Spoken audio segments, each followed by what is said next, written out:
You are listening to the Hello Sport Podcast. What's up, punters and dribblers? Merry fucking Christmas. Welcome to another episode of the Hello Sport Podcast. I'm unqualified opinion and unwavering bias. Back, Boxing Day, Australia just lost the toss, or Pakistan won it if you wanted to be more of an optimist. Generally, they chose to bowl first, which is obviously stupid always. So just a nice way to start off. Obviously, that could come back to bite me, but I would say it's always stupid. Well, it is stupid, Tom, because it allows us on Boxing Day, one of the nation's spiritual days, it allows us to fucking get in there and pillage runs and score centuries in front of, 80,000 fucking rabid punters and dribblers. So to give us a layup on Boxing Day again, almost in a sense a holy day that unites all of us without the religion, if you know what I mean, then you don't really get it. It's and close Pakistan, to religion, right? Exactly. Well, it's our religion, Tom. And Pakistan don't seem to get that. And if they do, I don't think they've got the cattle to pull off a coup like this, a coup d'etat, Tom. So No. good luck, Tom. I coup-d'etat. think it'll be about 1 for 500 at the end of the day, and we'll be on our merry way. Now, for those of you watching on YouTube, we are doing this remotely. I not next to Eddy, Eddy not next to me, Tobler not next to any of us. We're doing it through the magic, the power of technology. I've still come into the studio because it was, we can get into that, but I'm in the studio on my little camera setup. Eddy, where do we find you? Mate, I'm in Robertson. I've basically been relegated out to the garage because everyone wanted to have breakfast. Fair enough. Not my house. Makes sense. But I am in the garage. That's why you've got the beautiful brickwork behind me here. Listen, we are connected through the power of technology. Although I will say that Poor Australian it internet. never goes quite right. Not even the internet, mate. Like, we're trying to connect our fucking external mics. A wily punter and dribbler will notice that we're on the AirPods. Mics wouldn't connect. Didn't want to do it. They're showing up on the screen. H5, there it is. Tick, fucking select the box. Off we go to the races. Nah, nothing coming through. No sound. Nah. Fucking Nothing. Fucking frustrating, punters and dribblers. So if the quality's a little bit down from the lofty standards you expect of your heroes, that's why. Yeah, it's horizontal season tech, right? Like, sorry, Yes. we aren't this isn't whiz-bang professionalism. Also, I am drinking a daily multivitamin on camera. If you're watching, not a big deal, but it will become important. Pay attention in the incoming months. Phenomenal. Look, it's horizontal season tech. It is what it is. Fuck technology. Fuck those that create it. Like, thank you for your help, but like, it's not that fucking user-friendly. It's just not. It wasn't that hard, but there's always something. That's kind of like me with handyman shit. I can get to the point of like completion, and then something stops me from completing, Yeah, I know exactly what you mean, mate. Something just pops up and stops you from completing. Very whether frustrating. it's a thought of your nan, or if it's like someone coming in, or it's a cat licking your foot, it'll stop you from completing. Yeah. Or enhance it. Depends. I mean, it just depends. The luck of the Are draw. you talking about a cat licking your foot? No, I'm saying if someone was to come in and join you, you know what I mean? Oh, okay. Yeah, sure. Okay, I get that. Nah, that could help. You get that, do you? Nah. Well, depends who, doesn't it? Really. How's your It does. Christmas, Like, mate? if you walked in, big trouble. Yeah, I wouldn't help. You don't reckon? What if I came in and I just started like massaging you while you're on the job? Yeah, nah. No.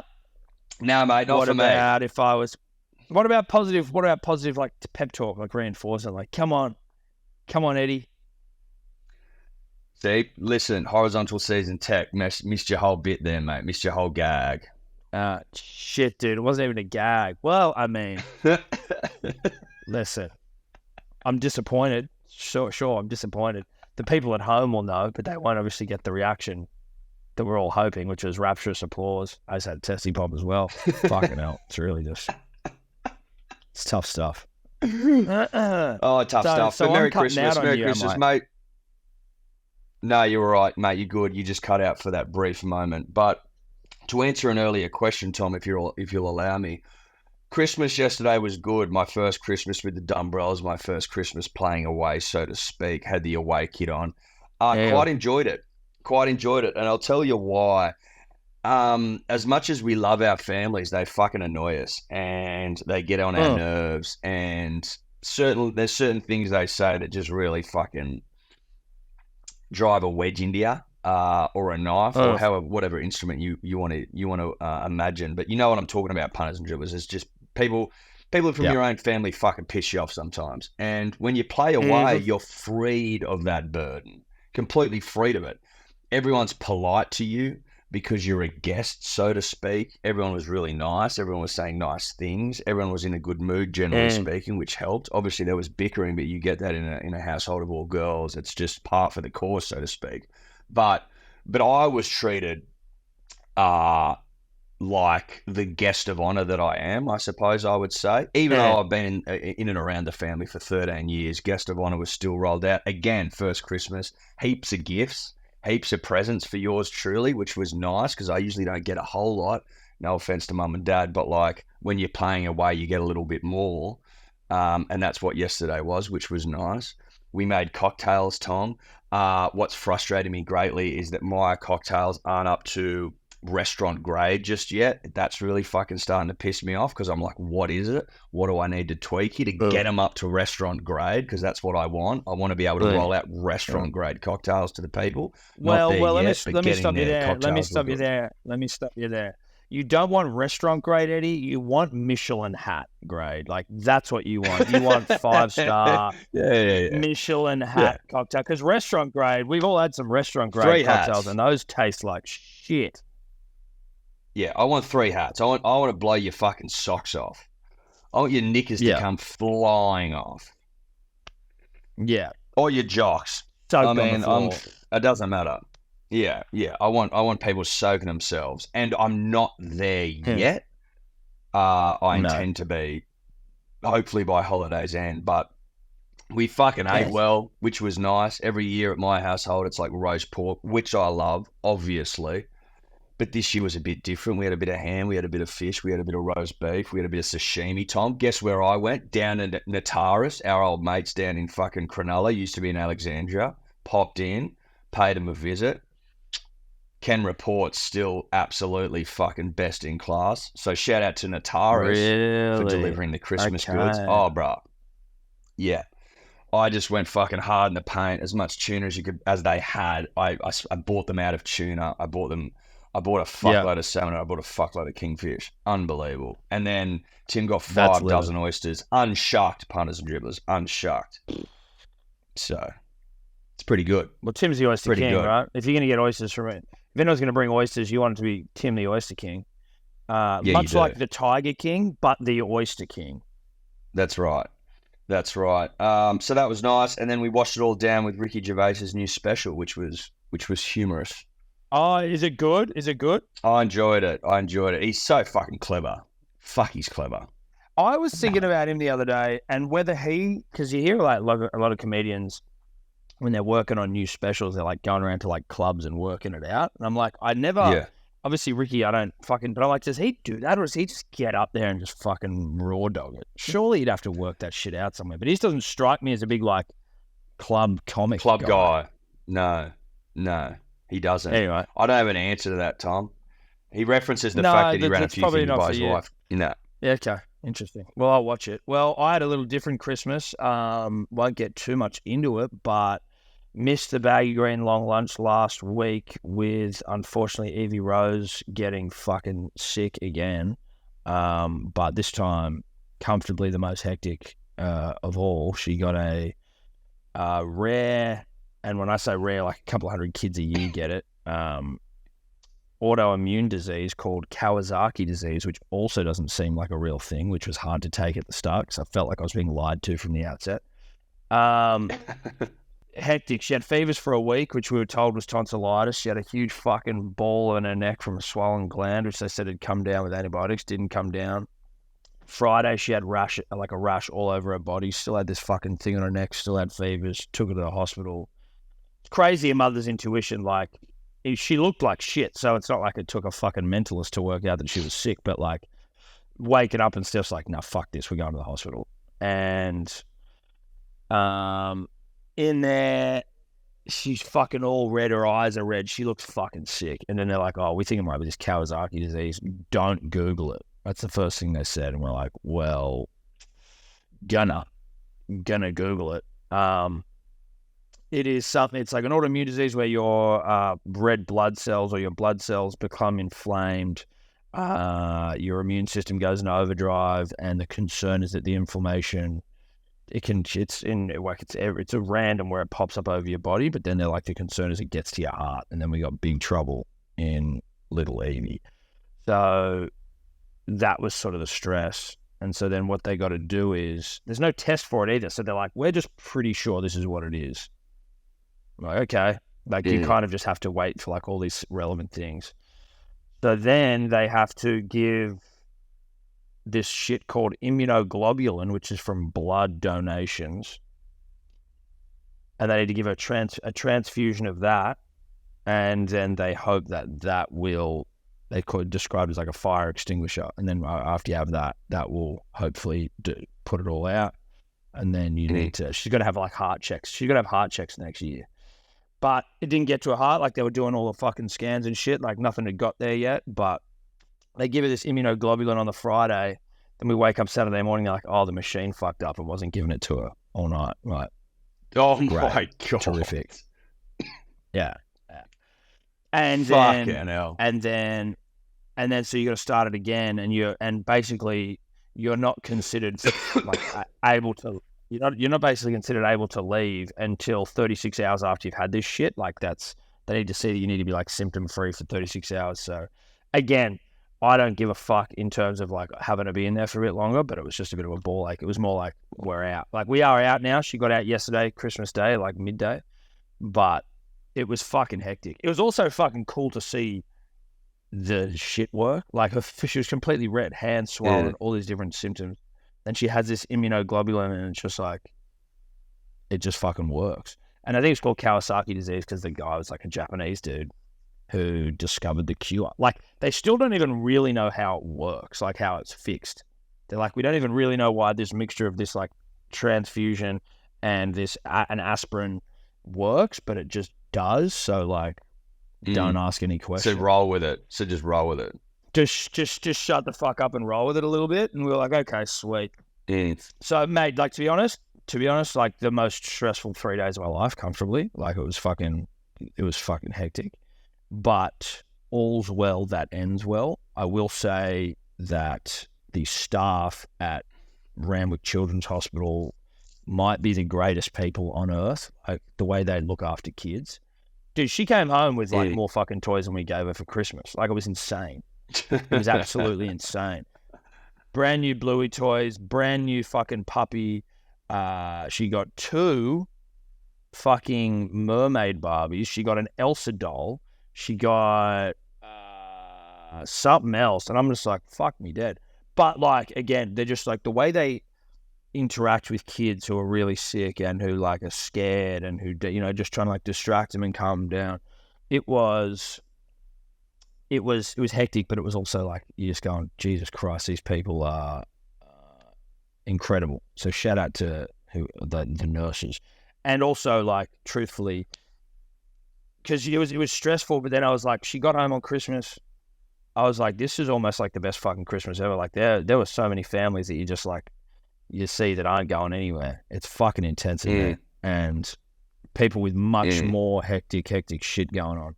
So bit of a fucking weird few days, but we're out. We're good. She's seemingly on the improve. It was basically just like she just was like after you have this immunoglobulin shit, I hope I never have to say that fucking thing again after this podcast. It was like you just can't have fevers for like 36 hours. So you just every time you're testing her for a temperature, you're like, okay, we're good. But dude, she had fevers for 7 fucking straight days, just nonstop. Like Jesus Christ. Panadol, they'd go away. Then they'd come back, and then you'd pound it with Nurofen, and then they'd go away. And then it was just fucking hectic.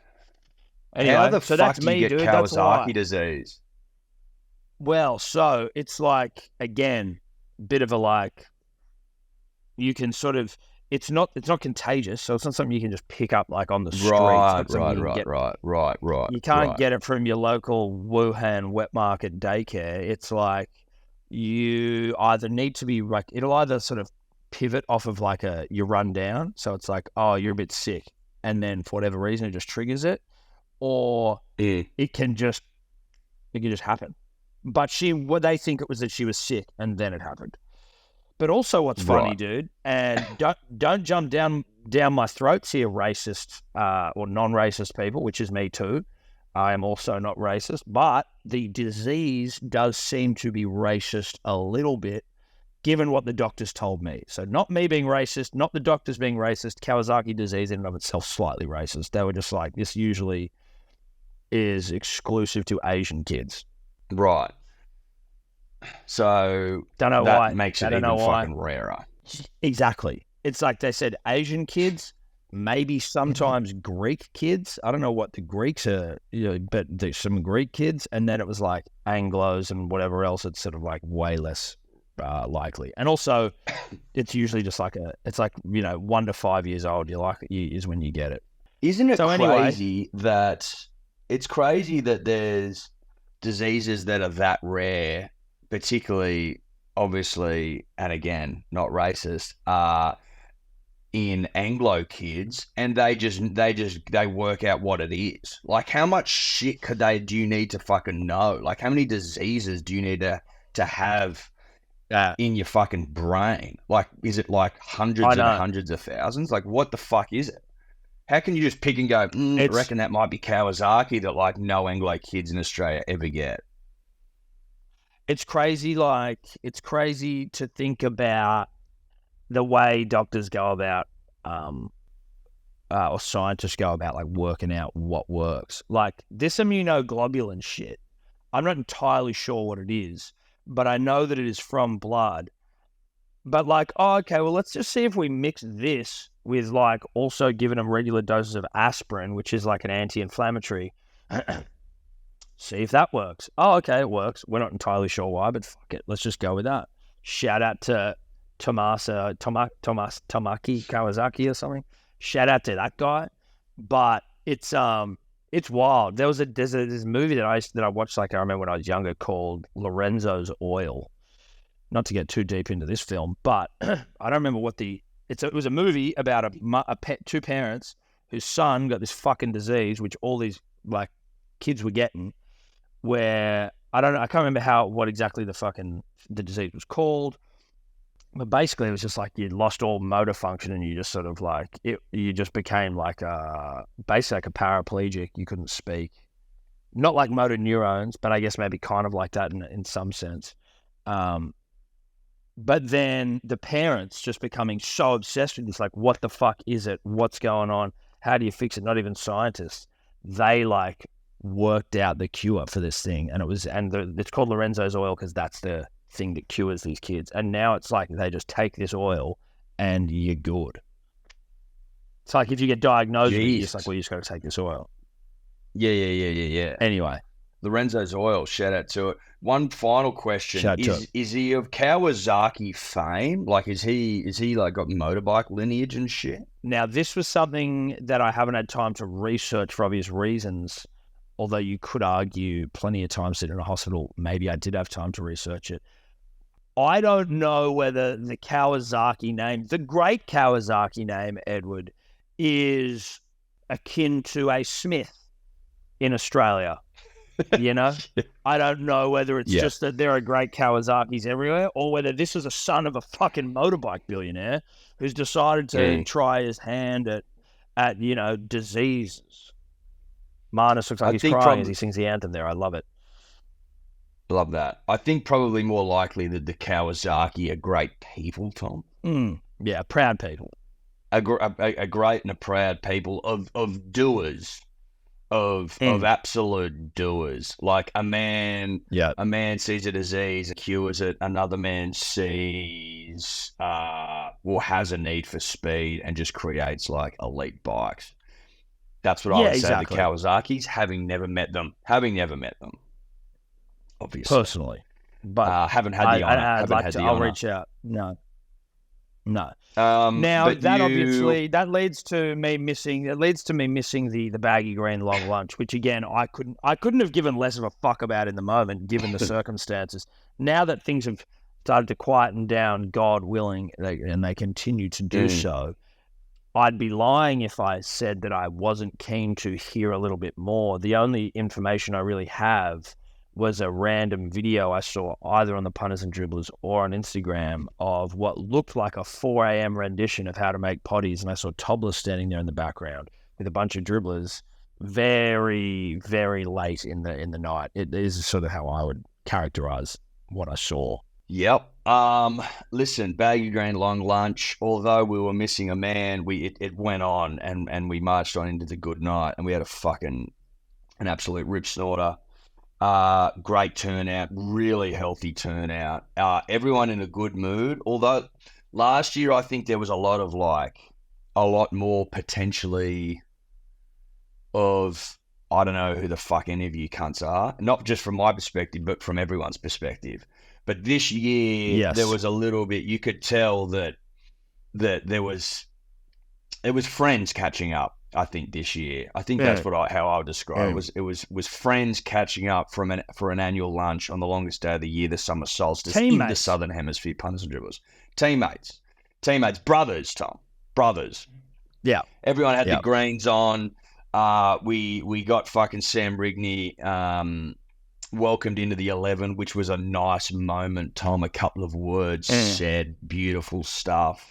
A bit of a group hug, which was nice. I would suggest a few bum pats. I didn't dish any out, I don't think, but there would have been some. Have I lost my camera already? Fuck. You have lost your camera, buddy. Punters and Dribblers, we are brought to you as always by our good friends at Ned's, the #1 betting platform on the face of God's green earth. Now, if you followed me on Ned's profiles, which you should be, about 1,700 followers I think at the moment, you would know that I got on a horse by the name of My Boy Birmingham on the weekend at $39, and she saluted. Now, it's obviously a boy, probably it's called My Boy Birmingham, so he saluted. You would imagine it's a boy. Can't be sure though, can you? No, you can't. Probably likely a gelding over a stallion, but again, can't be sure. Can't be sure. But if you were following me on profiles, you would have seen that the man was... Look, I didn't come up with it. It got alerted to me, but at 39s, that's my longest donkey ever. Not a bad bet to have in the profiles. Yeah. A $39 salute. Yeah. Makes you look like a bit of a big dick. Yeah. When you're not. When you're not, exactly right. I'm a little bit jealous, if I'm going to be honest. Yeah. About the ability to pretend like my penis is bigger than it is. Yeah. Very few opportunities present itself for me to do that, Tom. $39 do with your name on it. My Boy Birmingham would have been one of those things. Now, if it wasn't for the fact that I was getting the house ready for a do, I would have been on profile, seen you do it, and then I would have put my own on. If I was in the About Even group, let's say, passcode dribbler, if I'd seen you put that bet on, I would have followed you. Yeah. Unfortunately, I was busy preparing for a good friend's engagement, Yep. drinks. But if you don't have that excuse, and most of you won't, then you have no excuses if you weren't following Tom along on the Ned's profiles. If you did, you'd have $39 reduced times whatever you put on it in your fucking back pocket. Thank you very much to Ned's. And if you do not follow us yet, you're an idiot. Make smarter decisions. And if you're not in the group, again, see above. Imagine what you could be buying instead. For free and confidential support, call the number on the screen or visit the website. Mate, so Sam Rigney was inducted into the 11. There was tears. There was rapturous applause. There was hugs. There was kisses. There was group hugs. Beautiful stuff. Everyone unanimous in their praise for How to Make Potties, available now on Spotify. Sam Dribley, also known as Sam Rigney. A beautiful moment, I think, Tom, for the 11. It was upsetting that you weren't there to witness it, but again, I fly the flag, baby, and I fucking led the man. We were given gifts, which was nice, like tequila and fucking all manner of things. I like that. Should Can I have. just say, Hopefully, he hasn't drunk it. I like that, Eddie, is that I like that maybe a part of what we create here is that at the Dribble Along lunch, so obviously we're putting on lunch for everyone, that you come, much like the three wise kings of Orientar, We three kings or whatever that hymn is, like that you come bearing gifts for us. Yes, yes. A couple of notable gifts that I'll shout out. Ned Brockman got us a very nice bottle of tequila. Very nice. Did he? Yeah. No, we got tequila, and I'm not impugning other people's work. It just happened that Milk Baron Ned Brockman got us a really nice bottle of tequila. So Okay, shout out I'm to excited him. for that. But he was one upped.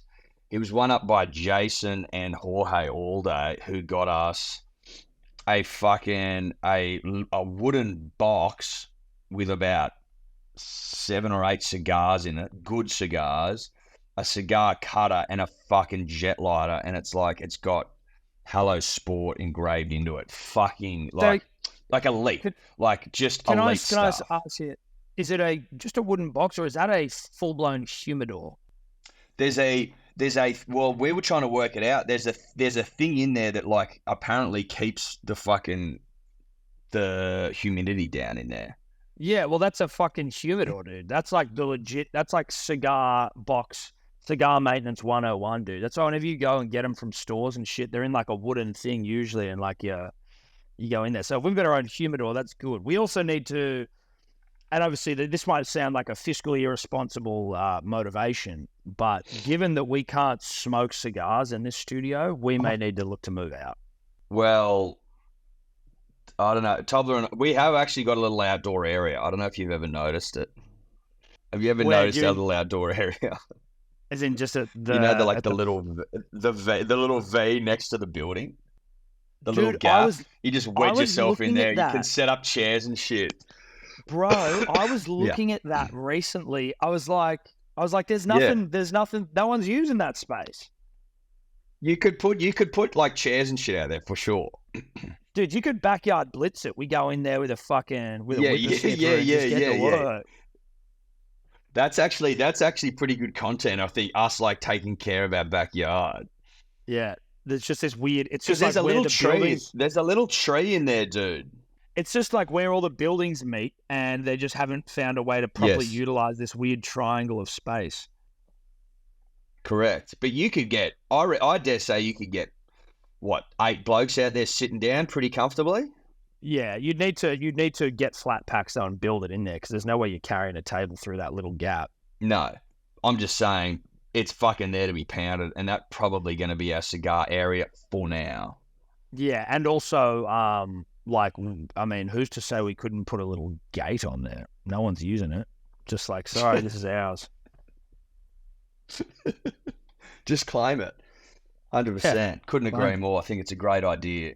Anyway, but Jorge Alday, Jason, they won gift of the day. They won gift of the day. So, I think worth mentioning and worth reiterating, Tom, that the easiest way to our heart has always been through gifts.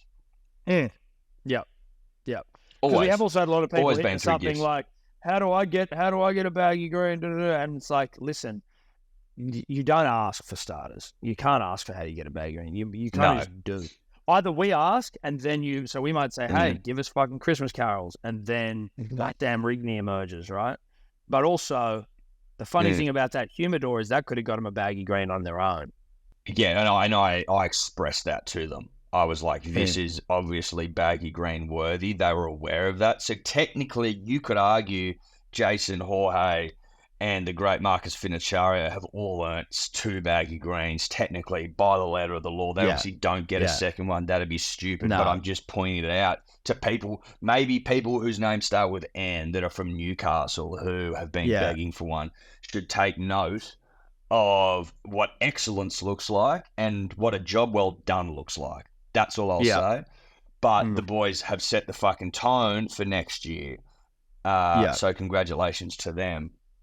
But it was a great day. Luke Bracey obviously came. He was a substitute fielder, obviously not part of the 11, but he was there to fucking, try and earn his side some run-out opportunities if one of us needed to go off and take a shit halfway through a session. Luke would come on and fucking, peg the kookaburra around and do a job for the team. He did that. He was there before I got there, actually, just fucking yarning the dribblers, getting balls deep into the day. So to shout out to our good friend Nude Soon Luke Bracey for impressing. I think it's fucking safe to say. I'm gonna give too much of the day out, Tom, because there is part of it where I don't want to go and like just give away all our secrets like Brett Lee did, but it's and then safe to say that there fucking was guy some from Channel 9 stole. Correct. I don't want that to happen. I don't want to give Channel 9 any more oxygen than they deserve by fucking running a piece about what happened at the Baggy Green long lunch on the 6 o'clock news tonight. But no, exactly. There was some nice moments. There's some really nice moments that I'll tell you about off camera of just dribblers going the big lift for the day.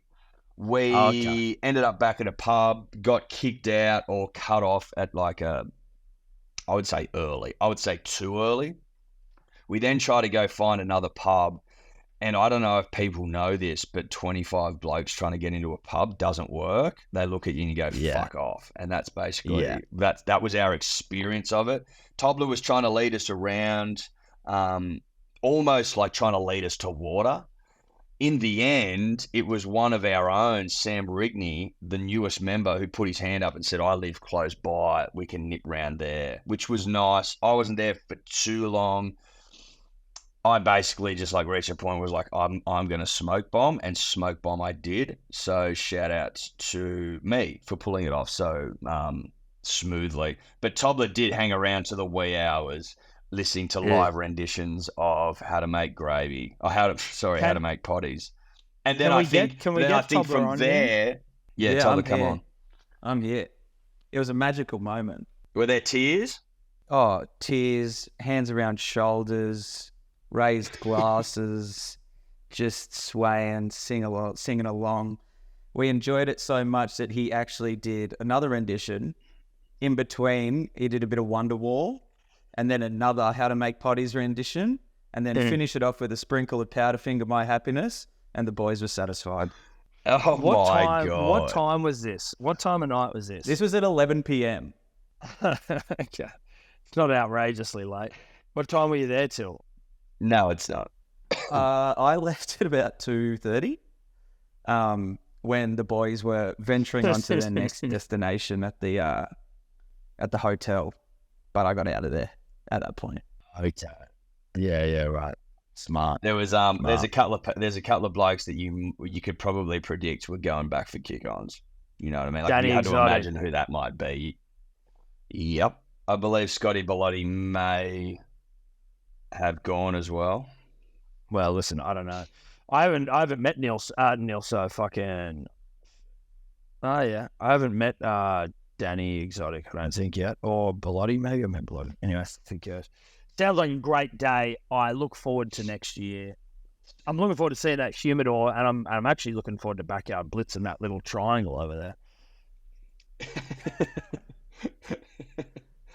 Yeah, we might have to get Jamie in. Fucking see if he can lend us a hand. Reach out, Jamie Jury. Dude, how quickly do you reckon into us trying to Backyard Blitz it, do you reckon that old bat from upstairs will just start getting angry for no reason, being like, what are you doing? You're like, mate, this place looks like shit. We're just trying to do it. We're backyard blitzing this shithole.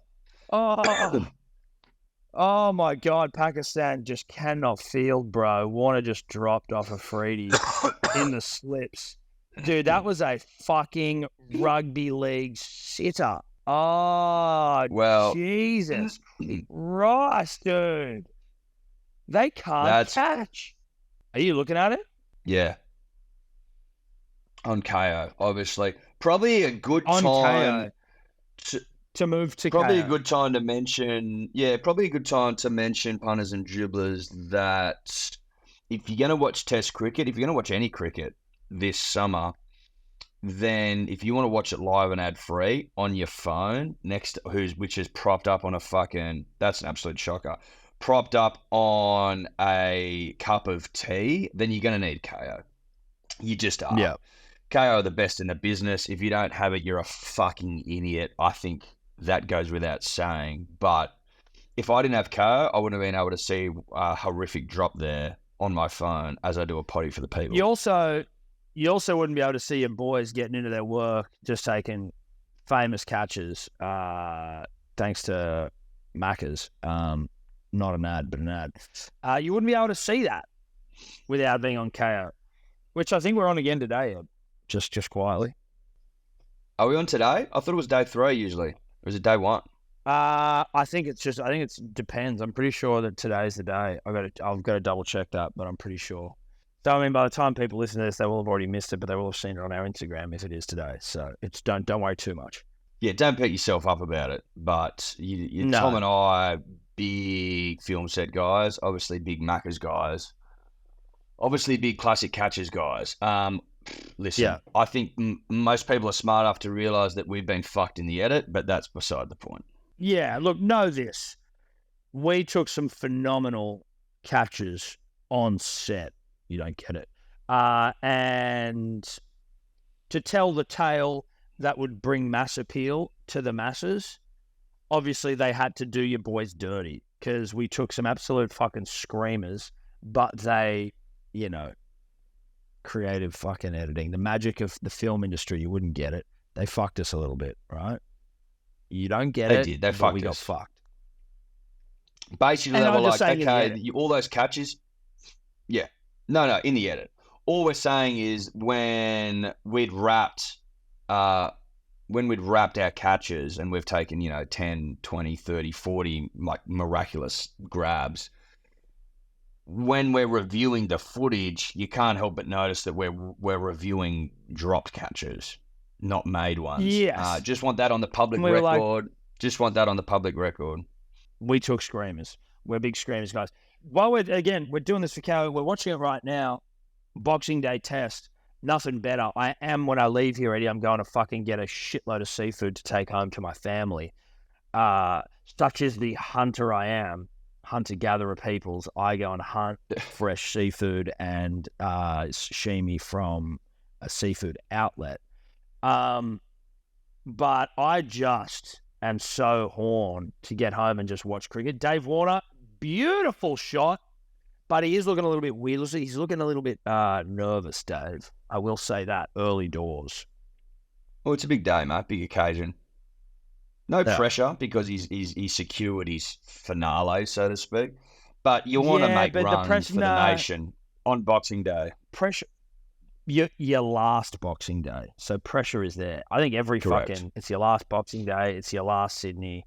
Like, you want to be coming out there and basically, like, if I'm Dave, I want to be fucking Mitchell Johnson's top knot every single time I have an opportunity to do so. I just want to be like, you know what I mean? Sit on it and spin sort of stuff. I'm hearing you. Yeah. I would like a celebration from Mitch, which is just a double fingers to fucking wherever Mitchell Johnson's commentating. Going, fuck you. Yeah. Well, I mean, we might get that if we're lucky Oh. enough today. And if he keeps getting dropped like that, then he's every chance of getting 100. Because that's Mate, it's almost one of those things. It's almost one of those things where if you get dropped in that manner, you do make 100. You know what I mean? Well, you know what? This is also like, I love this about Australia when we're up and about. Is like now Fox Cricket is just showing drop catches from Pakistan this series already. You just like, oh, this is good stuff. They can't catch. We're so much better than them now. Like, let's just go and show all of their disgraceful fielding from literally they've played one test. Yeah, let's just fucking smash him into the ground. Oh. How's that sound? It sounds great. Yeah. Love it. No, it sounds Absolutely terrific. love it. Absolutely terrific. Now, I just want to try and remind myself a couple of notes we may or may not have here because it's been a weird fucking time. We're not big politics guys. You know that, Ed. You know that you and me, we're not big politics guys. No.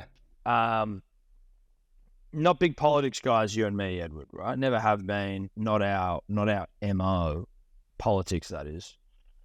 I will say this, though, as fuck me, Kawaja just almost edges one. The fact that the ICC aren't letting him even wear a fucking peace sign on his cricket bat, I just find that, like, people are like, don't make politics in sport. I'm like, didn't the ICC make everyone fucking take a knee for Black Lives Matter like a year ago? where like before every game, entire teams had to fucking drop to their knees for Black Lives Matter. Not saying it's bad, but like that seems to me like a political statement. Usman Khawaja can't say that all lives matter, and then he can't wear a black armband for fucking the 7,000 plus children that have been killed in Palestine. Not a political statement. And then you got friend of the show, Marnus Labuschagne, has some sort of Christian thing on his bat, as well as other people that do, and he can't have a peace sign. Like, I find it way more unpalatable when sporting bodies force political agendas, a la taking a knee, fucking the Manly fucking up with the jersey thing. Like, I get it, but I find that way more of a like, you're getting politics rammed down your throat, as opposed to like one person deciding to go like, I'm just going to make this statement myself. And again, if he was saying like free Palestine on his bat, I can understand how that may be a bit too fucking on the nose. But to just put a peace sign on there when there is evidence of other, like examples of other people doing it, you're like, what the fuck is going on? It seems like a fucking weird one, Tom. It really does. And it's a weird hill for the ICC to fucking die on, so to speak. Like, who gives a shit if he's got a fucking peace sign on his bat? Like, who actually gives a shit? You denying him the opportunity is actually like, it's almost working against you in a sense. Do you know what I mean? Like, yeah, you're making way more attention to it. Way more attention. Like, if he just walked out there with a peace sign on his bat, would anyone blink a fucking eyelid? I don't think so. I think you blink an eyelid now. I mean, you blink an eyelid now because you've made such a big deal of it. I'd be surprised if the cameras even picked up on it, to be honest. Like, it's just fucking, seriously, it's absurd. The only reason I knew Marnus had a fucking, some Christian like eagle or some shit in his bat was because Fox Cricket did like a piece on it. Do you know what I mean? Yeah. Like, that was all it was. I wonder what they can do, like if he hits 100, like, can you gesticulate after 100 and do something? Yeah, well, because, like, of course you allowed? Can. Well, they'll probably fine him. But I remember a couple of years ago, I was, like, reading an article. Usman Khawaja was playing a game against India, and they were all wearing, like, military-style hats in support of, like, troops that had died and shit. You know what I mean? Like... Yeah. There's been many occasions of people supporting things or, you know, showing signs of solidarity that just are absolutely play on. You can't help but feel like it might be the fact that... it might be agenda-driven. It might be the fact that, like, the thing that he wanted to wear on his shoe was in the Palestinian colours. I can't know for sure, but it's just... it feels like that to me. I was listening to a podcast, the ABC Grandstand podcast with Ed Cowan and the guy's got a strange name. I can't remember it, but he's a journo, and it's a good podcast. Ed Cowan, I really enjoy listening to Ed Cowan, although sometimes I will say this, the way he speaks, it gives off a fart sniffy tone, but I kind of find myself agreeing with a lot of what he says. Yeah. But he was talking about how, like, the sort of religious backgrounds of all of the major cricketing nations, and how there's obviously a lot of Muslim backgrounded cricketing nations, but then there's obviously Christian-centric ones. But he was like, they've got such a, like, they kind of almost need to be so careful not to allow anyone to really do too much of anything, because of what could potentially, you know, like there are nations that are currently like almost they can't play in their own countries because they hate each other so much, right? Like India and Pakistan can't play test matches. Yeah, exactly. So it's like there's so much going on that you kind of need to be like, listen, dude, we can't be doing anything, even though there's examples of other players doing stuff. But I guess they're more like just general, I'm a Christian, I got a fucking Christian thing on my back, as opposed to one that is in direct response to an ongoing conflict. But shit, like, it's hardly fucking, I mean, I don't find it divisive. I don't know. I don't understand how some people are so fucking angry about it. It's like most people are like, whatever. Kevin Middlemass, Michael Middlemass. Sorry, I'm just trying to get a guy who does Michael fucking a Middlemass? podcast with something Corbin Middlemass. Corbin Middlemass. That came out of nowhere. That fucking from you, Tom. Well, dude, I tell you what it shows is that I'm so fucking talented that I can be having a conversation whilst in the background I'm running like some I don't know, now I'm running out of words. I'm basically running scans in the background of my mind whilst having a conversation. Yeah, that was really nicely done, mate. You painted your picture perfectly there for the punter and the dribbler. Yeah, thank you. Lovely stuff.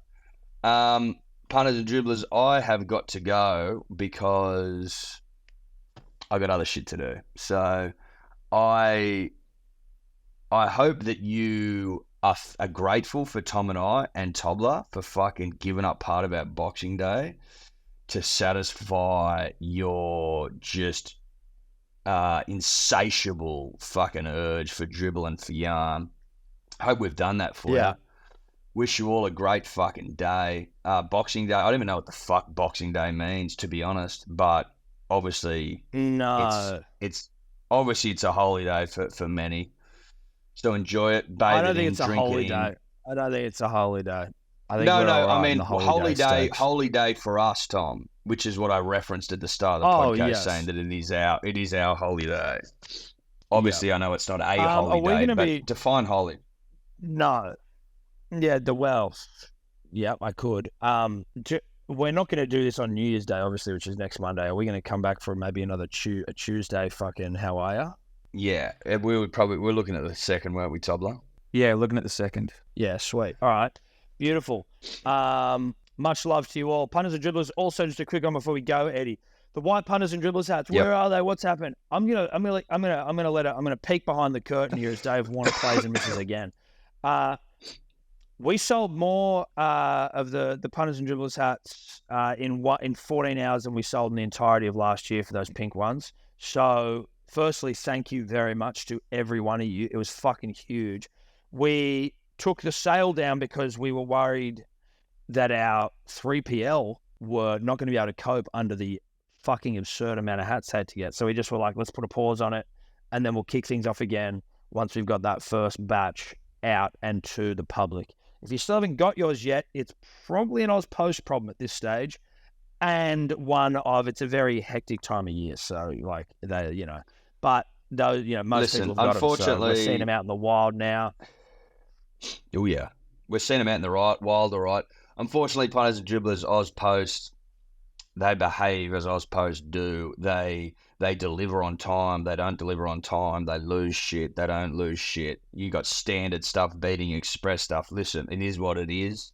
It's out of our hands.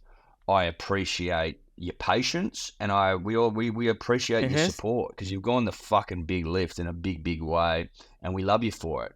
And enjoy your 2024 membership, baby, because it looks unfucking believable. Correct on all of the above. But so, Eddie, do we have any information for the punter and the dribbler as to when that'll be back up? I would say likely in the next, probably Thursday, punters and dribblers. So keep your eyes peeled. We'll give you a word of warning on the Instagram. Sweet. Beautiful. Much love to you all. And we'll see you next week.